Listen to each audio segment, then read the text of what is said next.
Hello and welcome to the Haunting Hour. This is where we explore true crime and chilling horror stories that will keep you on edge.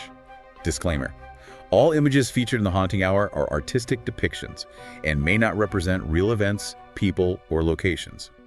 Let's dive into today's tale. The mystery of the Black Dahlia. We're going deep into one of the most infamous unsolved murders in American history. Yeah, this one's a doozy. The Black Dahlia. We've got a whole stack of stuff here. Yeah. Newspaper articles, some modern analysis. Even some excerpts from books, I think. Yeah, people trying to piece together just what happened. Think of us as your guides. Through this maze. Of information, exactly. Now, picture 1947 Los Angeles. Okay. City's buzzing, right? Post-war optimism. HollyWood glamour. All that. But lurking underneath. Uh-oh. Darkness. A darkness that would soon grip the nation.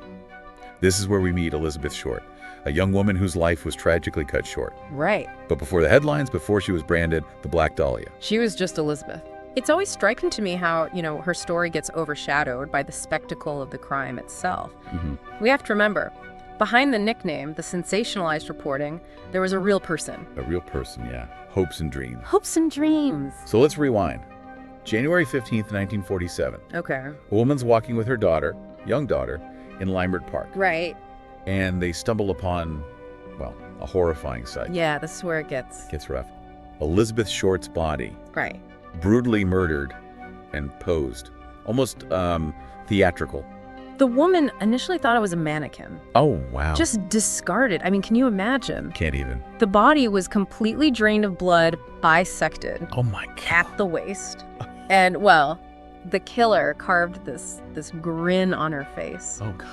Stretching from the corners of her mouth to her ears. It's a detail. It's stuck with everyone ever since. I mean, it's a detail that's impossible to forget. Yeah. The brutality of the crime scene, the posing. I mean, what do you make of it? What does it tell us? Well, I mean, the bisection, the blood draining, those point to a level of premeditation. Maybe even some anatomical knowledge. Right. It's not a random act of violence. It feels deliberate, almost ritualistic. Yeah. And that Joker smile, as disturbing as it is, it's like a signature. A calling card. Yeah, like the killer wanted to be recognized. Remembered. And he was. I mean, the media went nuts. I mean, they went absolutely bananas. Oh, yeah. Newspapers, Elizabeth Short's face everywhere. Front pages plastered everywhere. Yeah. And now dubbed the Black Dahlia. The Black Dahlia. And we should mention, that name, that wasn't hers in life. It was a media invention. Total media invention. Told you you guessed it. The Blue Dahlia. The film. It had just come out. It's wild, right?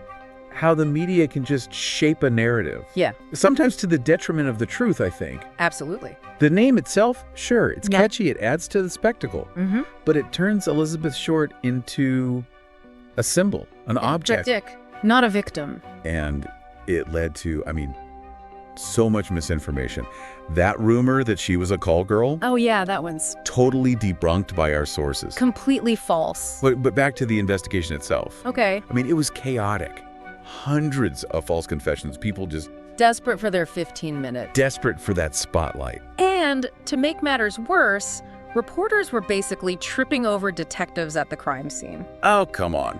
Even answering police phones. Imagine No. trying to solve a complex murder with that level of Interference. interference. So the question is, did this media circus actually hinder things? It's possible. Could evidence have been overlooked? Mishandled, yeah. In all the chaos. In the chaos, it happens. It happens. Now, despite all the mayhem, all the dead ends, There have been some theories. some compelling theories Yeah. over the years.